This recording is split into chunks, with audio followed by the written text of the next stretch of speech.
balima M7 la jabo na radio émergence la mémoire ani ñakuma abismillah nga plateau kan bi mo bambulu koro mo mini mo to tekli je dirais que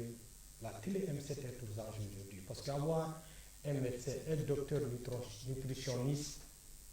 c'est pas donné à une télévision tous les jours. Aujourd'hui nous avons docteur Djibril Bagayoko, chef de la cellule de coordination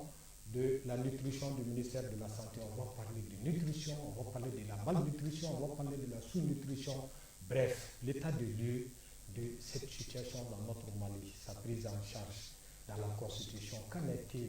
de cette situation au Mali? Il paraît qu'il y a ces aliments, certains mets locaux qui sont des bonnes solutions pour ce problème. On parlera de tout ça. Mais avoir un médecin, c'est une fierté pour une télévision. Djibril Bagayoko, ini yang mai bismillah na plateau. Ayranci ani baraji akabarala. Mais me fait ka na bara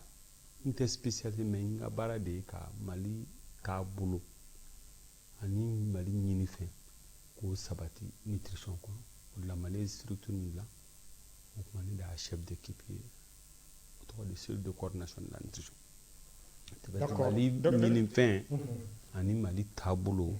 nutrition na amno de nyafo. Aywa, mais docteur concepté ça va bien, il va faire pour nous faire la nutrition qu'est-ce que c'est?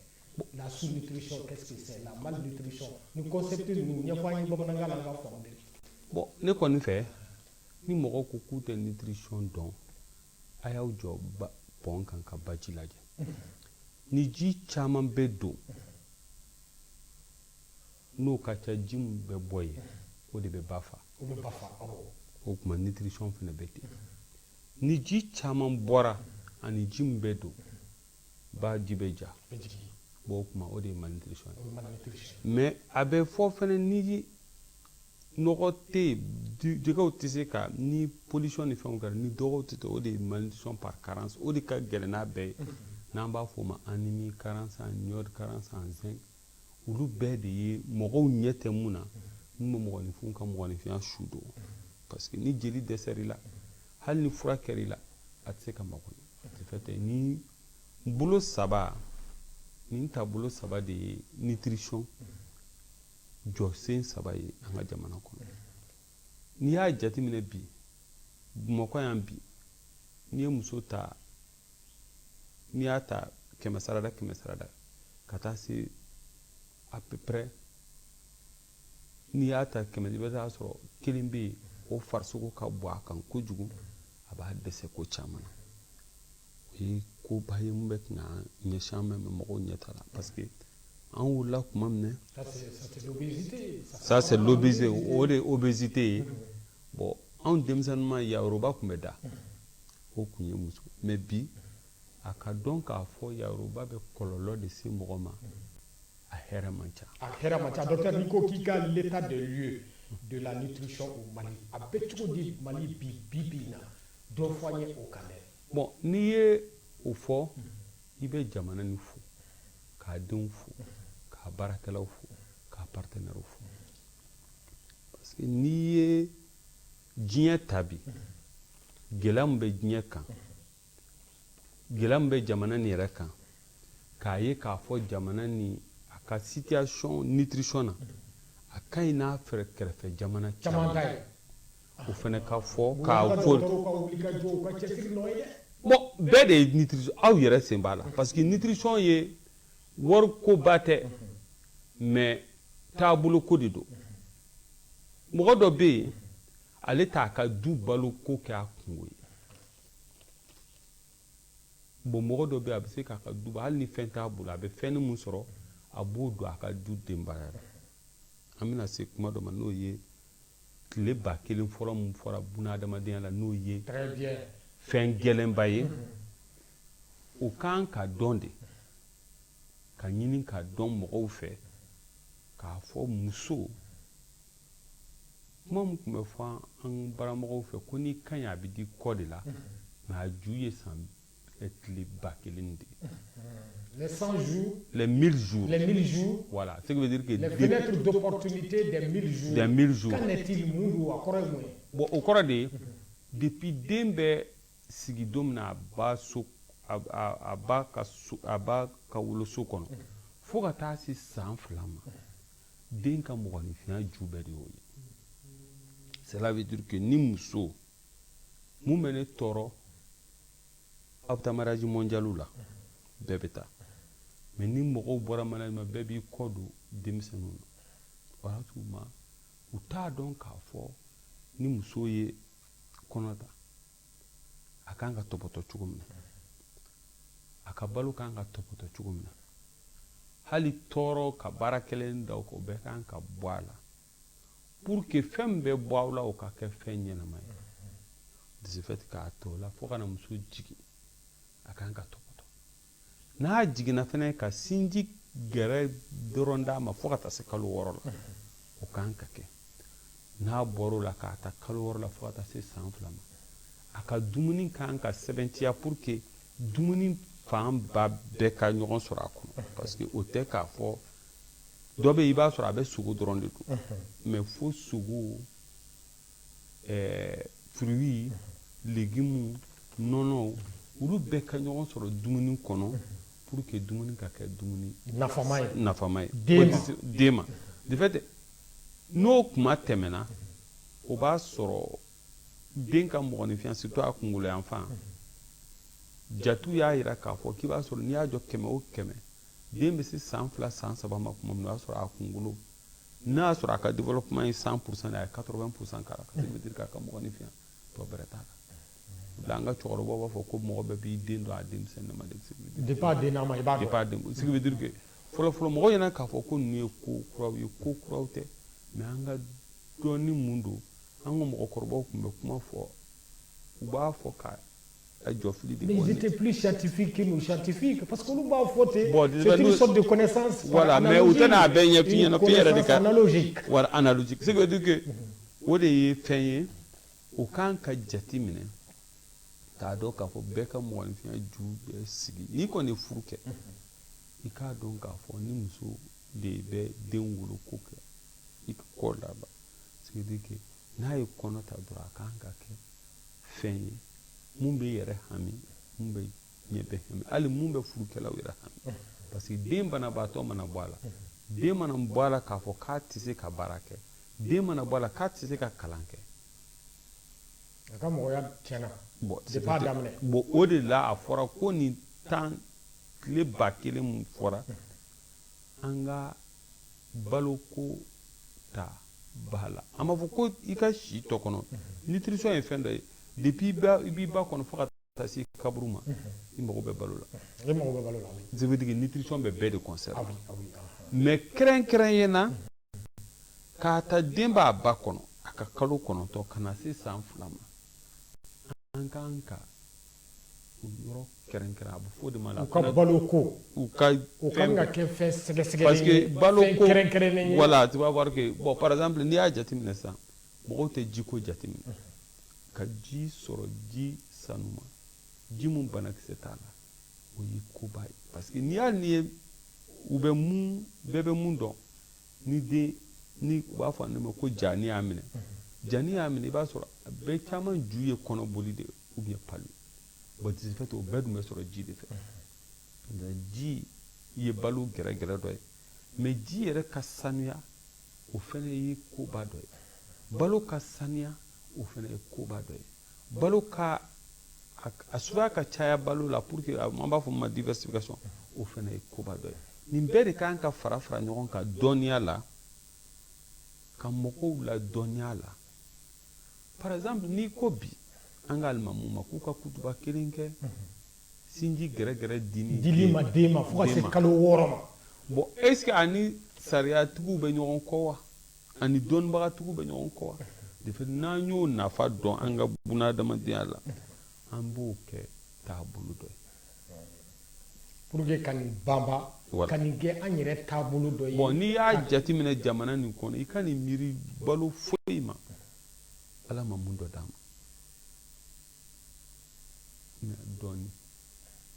k'a dɔn nin bɛ nin ɲɛ nin bɛ nin ɲɛ nin bɛ nin ɲɛ nin bɛ nin ɲɛ ni nafa ye nin de ye nin waati in na mɔgɔ ka mɔgɔya kɔnɔ voilà o y'a ka damata koba de o fana y'a dama koba de bon ala an bɛ zira mugu mun filɛ nin i ye zira mugu ta nafa caman bɛ ziramugu la mais n'i bɔra an fɛ yan ka ziramugu sɔngɔ ye tubabu la i b'a dɔn k'a fɔ ko nafaba de b'a la ko fɛn b'an bolo k'a fɔ ko a balo ta fan fɛ voilà c'est riche voilà bon tu vas voir que n'i y'a jateminɛ fɔlɔfɔlɔ an fitininama u tun bɛ ziramugu dɔrɔn kɛ mɔni na ka d'an ma an b'a fɔ n k'o ye mais et pourtant n'i ye o jateminɛ ziramugu mun tun bɛ k'an ka mɔni na ani sukaro min bɛ kɛ bi an dun ka mɔni na n'i y'a ta en valeur nutritive anw bangebagaw kɛra an fɛ ka tɛmɛ anw b'an denw fɛ parce que an bɛ kan ka bana de las'u ma n'o ye sukaro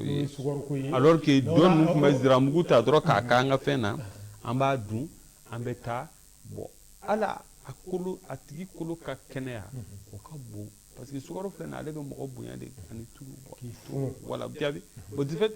o de faamuyali kan ka ce qui veut dire que aw fan jɔlenba bɛ nutrition na. Que faut-il faire pour améliorer cette situation au Mali, la situation nutritionnelle nutrition k'a ɲɛdɔn maliyɛnw bɛɛ k'a ɲɛdɔn k'a k'u taabolo ye pour que an denw ni force bɛ wuli et qu'à 3 ans ils aient déjà les 80% de leur faculté qui soit déjà meilleure. Voilà. Ça dit que nutrition filɛ nin ye mɔgɔ si kelen tɛ se k'i kɔgɔ da la parce que k'a jateminɛw bɔra k'a jɔ jamana nin kɔnɔ n'i ye mɔgɔ jɔ 100 o 100 et ne an bɛɛ ka balo sigilen bɛ an ka portefeuille de la.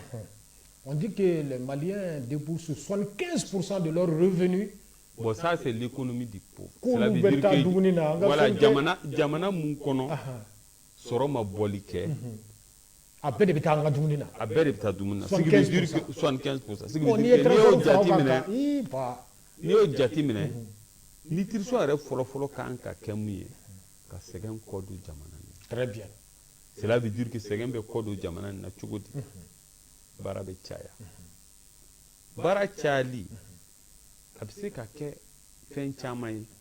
mais ka dumuni gɛrɛgɛrɛ dumuni sanumalen dumuni ɲuman k'o caya a yɛrɛla nutrition na n'i ye dɔrɔmɛ 1 don a la a bɛ fɔ min ma retour d'investissement i bɛ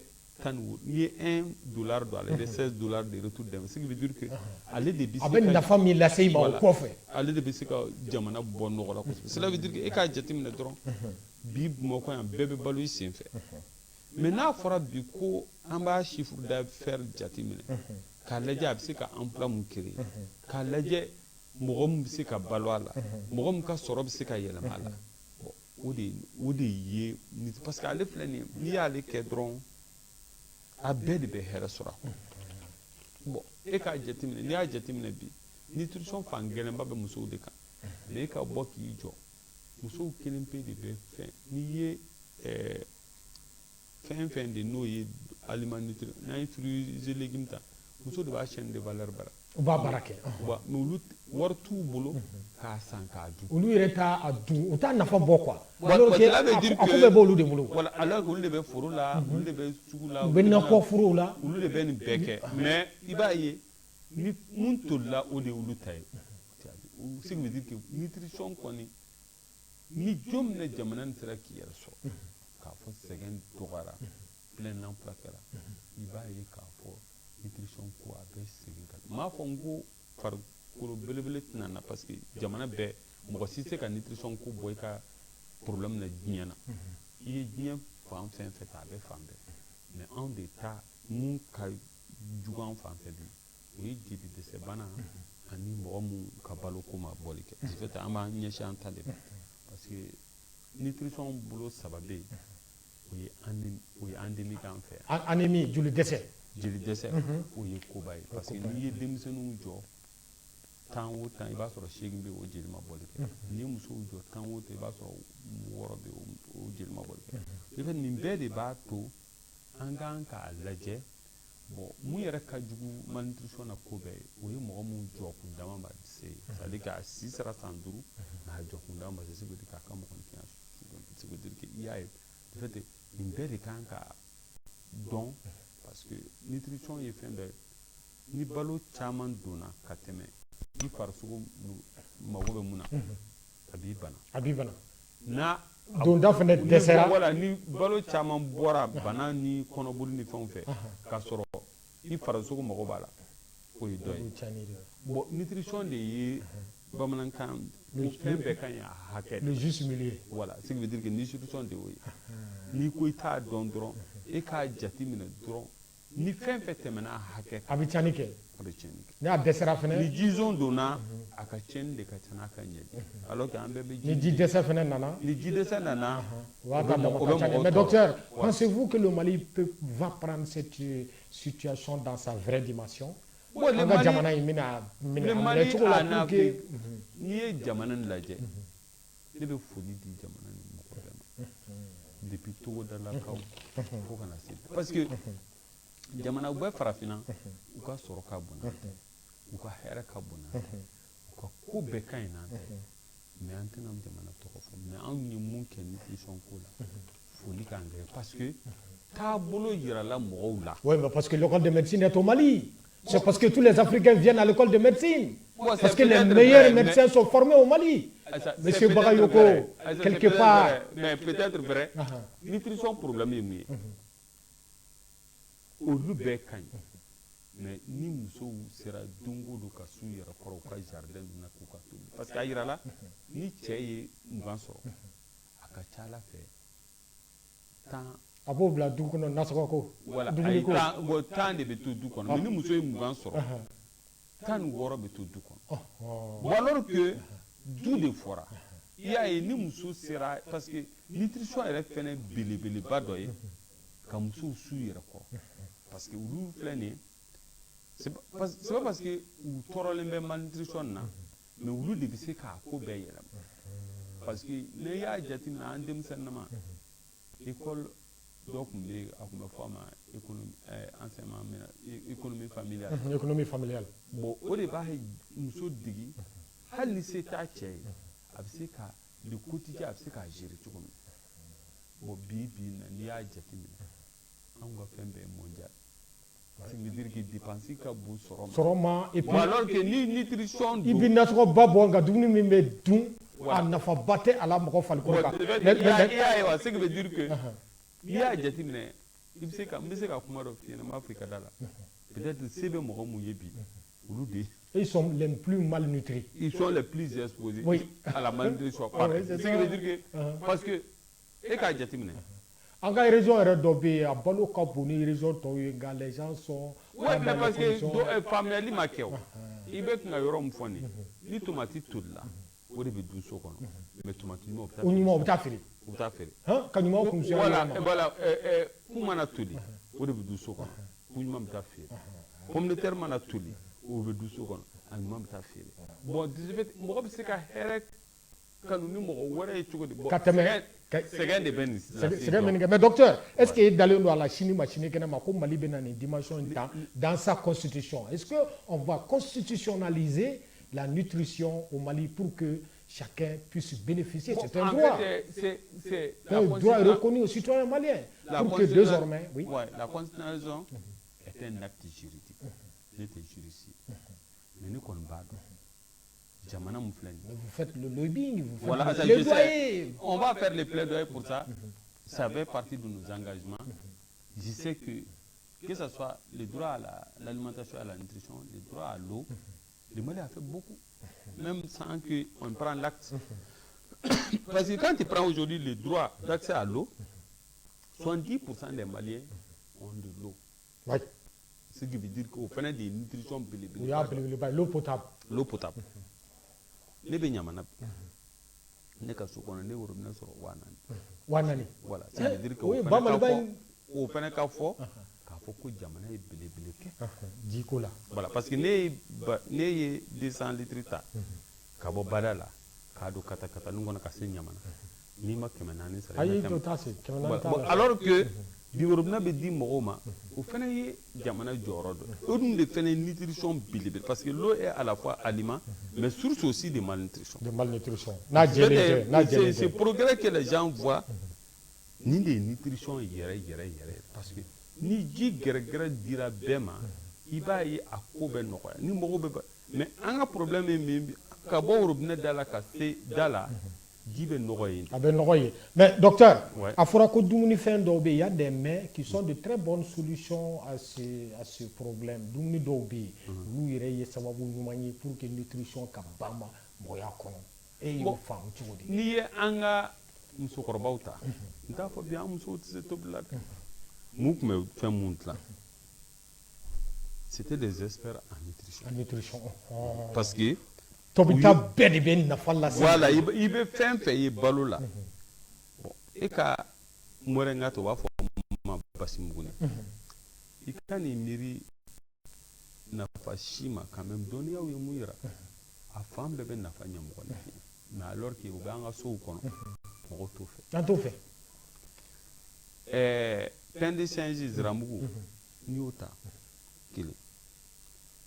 sɔ mun filɛ nin ye Sɔ kelen kelen. ne bɛ bɔ yɔrɔ min na n'i ye sɔ kɛ tile la ko sɛgɛn y'u minɛ ko bɔ ni o de aw fɛnɛ jɔyɔrɔ ka bon nutrition na ka tɛmɛ dɔgɔtɔrɔw. Ɔ sɔ ka ɲi sufɛla de la ka dun k'i fa k'i. Ayi o y'a nka ka kɛ tilefana ye. sɔ ka ɲi kɔrɔ ye ko malo dɛsɛra ɲɔ dɛsɛra. voilà bon o de fɔra an ye alors que n'i y'a ta ni dumuni donna kɔnɔ na nafa an b'a fɔ fɛn min ma nutriment parce que dumuni tɔgɔ de aliment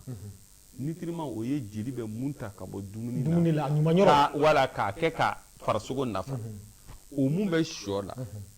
a bɛ balo min na jamana na a man ca. A man ca. bon de ce fait alors que anw bɔra yɔrɔ min na n'i y'o kɛ tilela ye a fɔ ko sɛgɛn ye karisalakaw minɛ bi ko f'u ye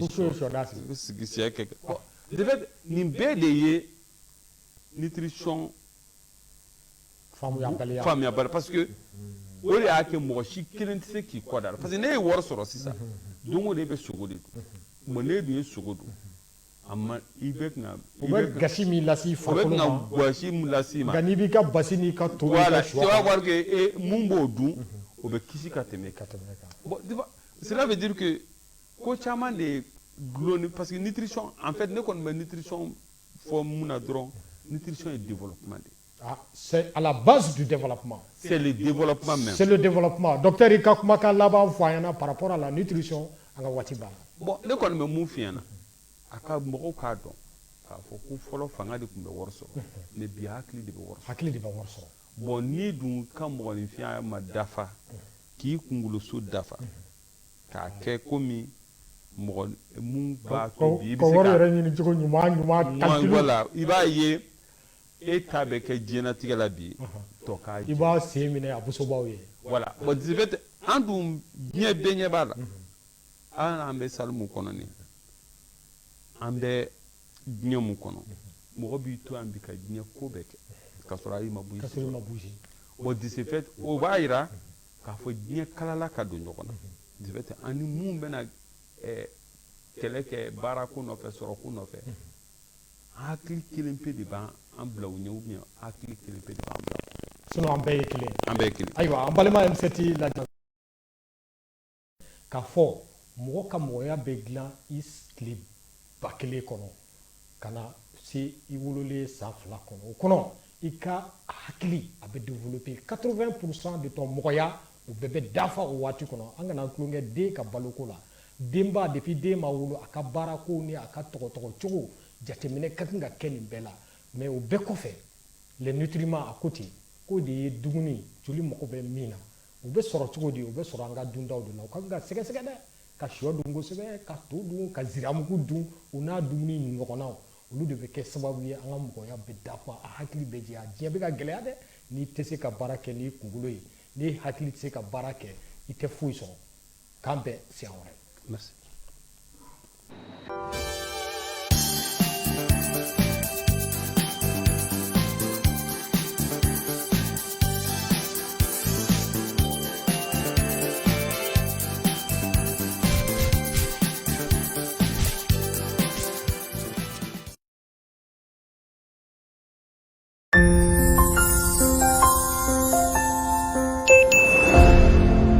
M7 TV, les 7 jours qui font les Mali.